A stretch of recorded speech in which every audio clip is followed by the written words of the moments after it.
Bien, entonces vamos a iniciar la solución del examen. Entonces tenemos dos fuerzas F y G que actúan en un sistema.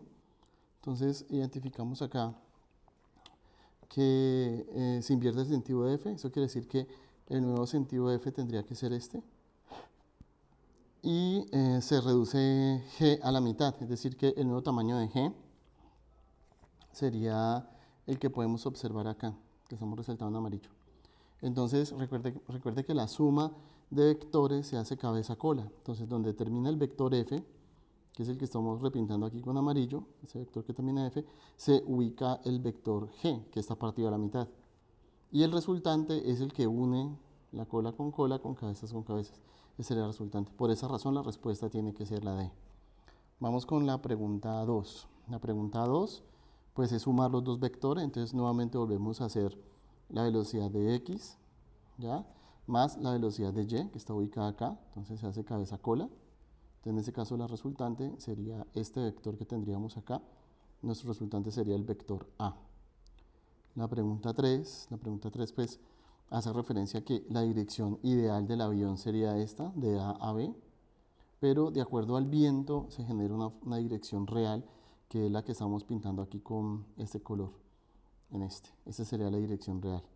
Entonces, de acuerdo a eso, pues si la dirección ideal del avión sería esta y la dirección real, es porque hay un viento que lo más seguro ha generado esta posible dirección de viento. Por esa razón la respuesta es la A. De aquí, nuevamente la respuesta va a ser la A. Tenemos un camión, tenemos la velocidad resultante, el movimiento resultante. Entonces, ¿qué es lo más lógico? Si este es el resultante es porque la suma se efectuó en esta dirección, sería el camión Y. Esa sería la respuesta.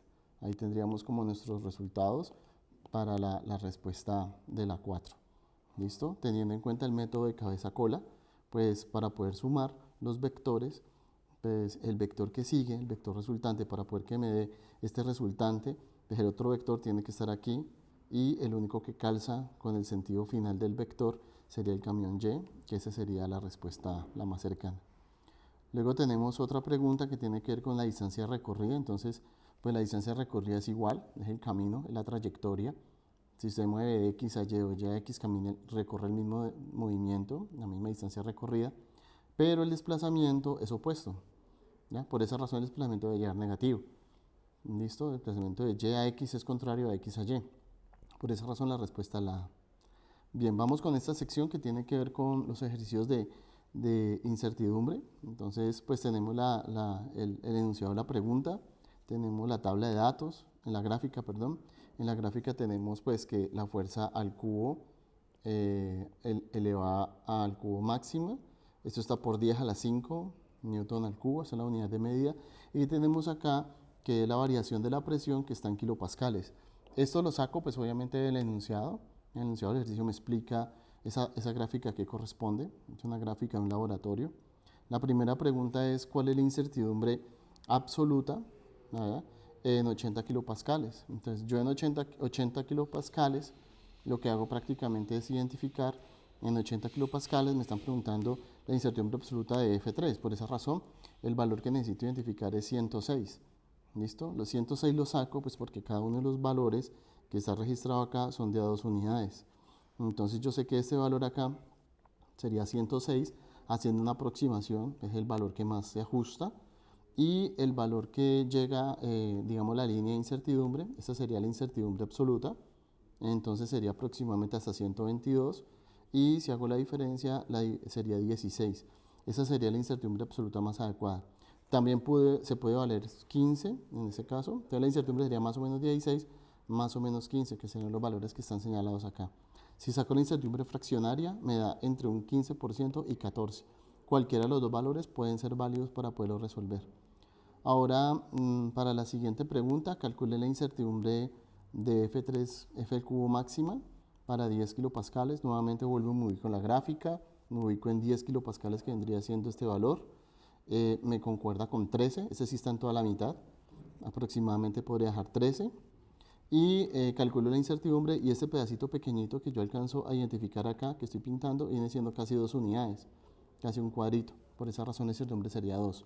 Podría emplear la incertidumbre porcentual, es decir que a la medida de 13 le saco el 15% y me da 1.95, eso se aproxima a más o menos 2. Esa es otra manera de poderlo haber hecho.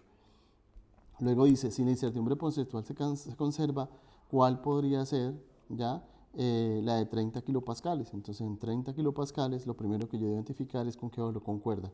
Concuerda 30 kilopascales, está ubicado acá, concuerda con 40, o sea que a 40 le saco el 15%. O sea que la solución, ¿ya?, que puedo sacar en este caso sería entre un 5 a 5.6. Si utilizo 15% en este caso, o si utilizo 14%, las dos respuestas llegan a 6, que esa sería la solución correcta. Sería más o menos 6 la incertidumbre. Esa incertidumbre pues necesariamente tiene que escribirse más o menos 6 por 10 a el exponencial que tenemos de notación científica, 10 a la 5. Eso sería lo correcto para hacerlo. Sin embargo, pues en este ejercicio dejamos más o menos 6, pero es importante tener en cuenta la escala en la que está la gráfica, que es importante tenerla en cuenta. Igual acá, aquí habría que poner un por 10 a la 5, ¿ya?, que es el valor que está a la escala, aquí lo tenemos, ¿ya?, ese valor. Todos esos valores son por 10 a la 5, que es lo que está definido. Bueno, para finalizar, dice, un grupo de alumnos investigan la curvatura de una regla plástica, los alumnos de longitud L hacen variar W. Bueno, aquí está el contexto de la pregunta.